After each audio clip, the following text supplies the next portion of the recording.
Sri Chaitanya Charitamrita, translated with commentary by His Divine Grace A.C. Bhaktivedanta Swami Prabhupada. Adi Lila, Chapter 7, Lord Chaitanya in 5 Features. Text 145. The Supreme Lord, who is greater than the greatest, becomes submissive to even a very insignificant devotee because of his devotional service. It is the beautiful and exalted nature of devotional service that the infinite Lord becomes submissive to the infinitesimal living entity because of it. In reciprocal devotional activities with the Lord, the devotee actually enjoys the transcendental mellow quality of devotional service. Purport. Becoming one with the Supreme Personality of Godhead is not very important for a devotee. Mukti Swayam, Mukti Lit Tananjali, Sevatesman. Krishna, Karanamrita 107.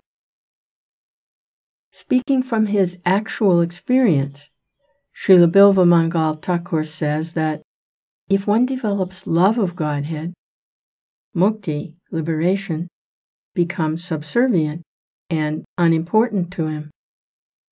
Mukti stands before the devotee and is prepared to render all kinds of services. The Mayavadi philosopher's standard of mukti is very insignificant for a devotee, for by devotional service, even the Supreme Personality of Godhead becomes subordinate to him. An actual example is that the Supreme Lord Krishna became the chariot driver of Arjuna, and when Arjuna asked him to draw his chariot between the two armies, Sanayor Ubayor Madhye Ratam Stapaya Mechuta, Krishna executed his order. Such is the relationship between the Supreme Lord and a devotee, that although the Lord is greater than the greatest, he is prepared to render service to the insignificant devotee by dint of his sincere and unalloyed devotional service. Text 146. One's relationship with the Supreme Personality of Godhead, activities in terms of that relationship, and the ultimate goal of life, to develop love of God. These 3 subjects are explained in every code of the Vedanta Sutra, for they form the culmination of the entire Vedanta philosophy. Purport. In the Srimad Bhagavatam 5.5.5 it is said, there's a Sanskrit verse here, a human being is defeated in all his activities as long as he does not know the goal of life, which can be understood when one is inquisitive about Brahman. It is such inquiry that begins Vedanta Sutra, Tato Brahma Jigyasa. A human being should be inquisitive to know who he is, what the universe is, what God is, and what the relationship is between himself, God, and the material world. Such questions cannot be asked by cats and dogs, but they must arise in the heart of a real human being.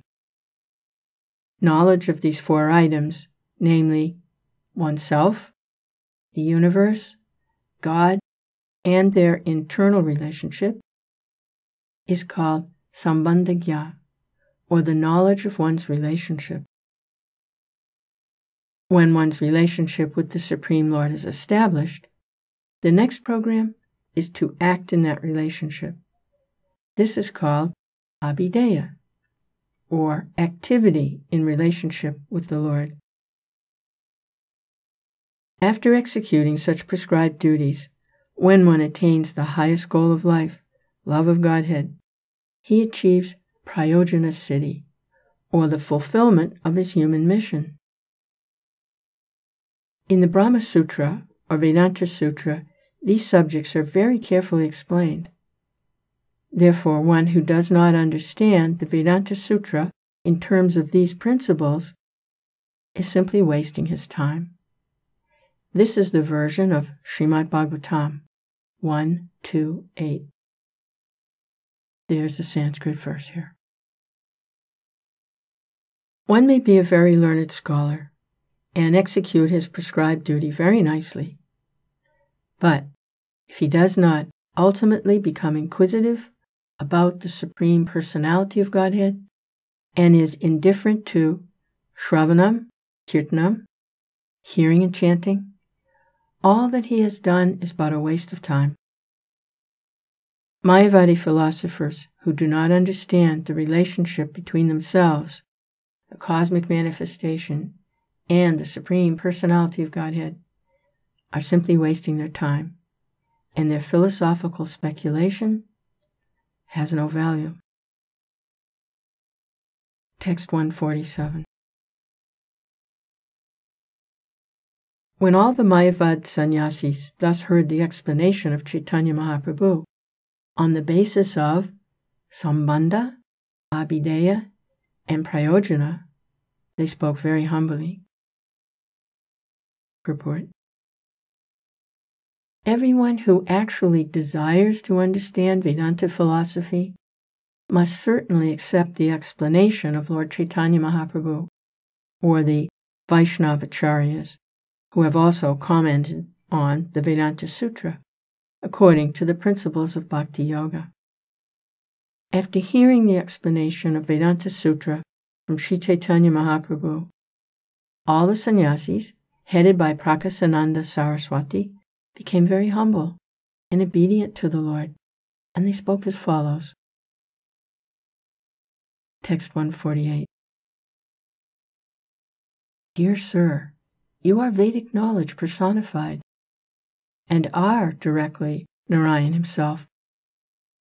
Kindly excuse us for the offenses we previously committed by criticizing you. Purport. The complete path of Bhakti Yoga is based upon the process of becoming humble and submissive. By the grace of Lord Chaitanya Mahaprabhu, all the Mayavad sannyasis were very humble and submissive after hearing his explanation of Vedanta Sutra, and they begged to be pardoned for the offenses that they had committed by criticizing the Lord for simply chanting and dancing, not taking part in the study of Vedanta Sutra. We are propagating the Krishna consciousness movement simply by following in the footsteps of Lord Chaitanya Mahaprabhu. We may not be very well versed in the Vedanta Sutra codes and may not understand their meaning, but we follow in the footsteps of the Acharyas. Because of our strictly and obediently following in the footsteps of Lord Chaitanya Mahaprabhu, it is to be understood that we know everything regarding Vedanta Sutra. Text 149. From that moment, when the Mayavad sannyasis heard the explanation of Vedanta Sutra from the Lord, their minds changed, and on the instruction of Chaitanya Mahaprabhu, they too chanted, Krishna, Krishna, always.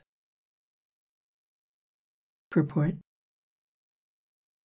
In this connection, it may be mentioned that sometimes the Sahajiya class of devotees opine that Prakasananda Saraswati and Prabodhananda Saraswati are the same man.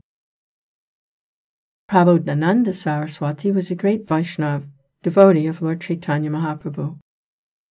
But Prakasananda Saraswati, the head of the Mayavad sannyasis in Benares, was a different person.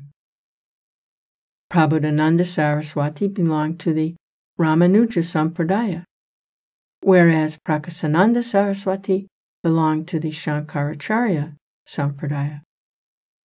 Prabodhananda Saraswati wrote a number of books, among which are Chaitanya Chandamrita,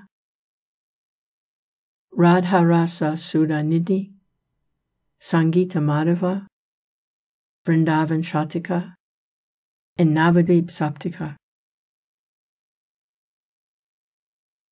While traveling in southern India, Chaitanya Mahaprabhu met Prabodhananda Saraswati, who had two brothers, Venkat Bhatt and Tirumalaya Bhatt, who were Vaishnavas of the Ramanuja Sampradaya.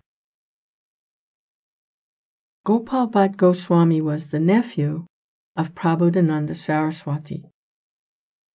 From historical records it is found that Sri Chaitanya Mahaprabhu traveled in South India in the year 1433 Shakabda during the Chaturmasya period, and it was at that time that he met Prabodhananda, who belonged to the Ramanuja Sampradaya. How then could the same person meet him as a member of the Shankar Sampradaya in 1435 Shakabda, 2 years later? It is to be concluded that the guests of the Sahajiya Sampradaya, that Prabodhananda Saraswati and Prakasananda Saraswati were the same man, is a mistaken idea. Text 150. Thus Lord Chaitanya excused all the offenses of the Mayavad sannyasis and very mercifully blessed them with Krishna Nam. Purport. Sri Chaitanya Mahaprabhu is the mercy incarnation of the Supreme Personality of Godhead. He is addressed by Srila Rupa Goswami as Maha Vadanyavatar, or the most magnanimous incarnation. Srila Rupa Goswami also says, Karunaya Vitina Kalo. It is only by his mercy that he has descended in this age of Kali. Here, this is exemplified. Sri Chaitanya Mahaprabhu did not like to see Mayavadi sannyasis because he thought of them as offenders to the lotus feet of Krishna. But here he excuses them. Tan sabarachami aparad. This is an example in preaching. Apani achari bhakti sikhaimu sabare. Sri Chaitanya Mahaprabhu teaches us that those whom preachers meet are almost all offenders who are opposed to Krishna consciousness. But it is a preacher's duty to convince them of the Krishna consciousness movement and then induce them to chant the Hare Krishna Maha Mantra. Our propagation of the Sankirtan movement is continuing, despite many opponents, and people are taking this chanting process even in remote parts of the world like Africa. By inducing the offenders to chant the Hare Krishna mantra, Lord Chaitanya Mahaprabhu exemplified the success of the Krishna consciousness movement. We should follow very respectfully in the footsteps of Lord Chaitanya, and there is no doubt that we shall be successful in our attempts.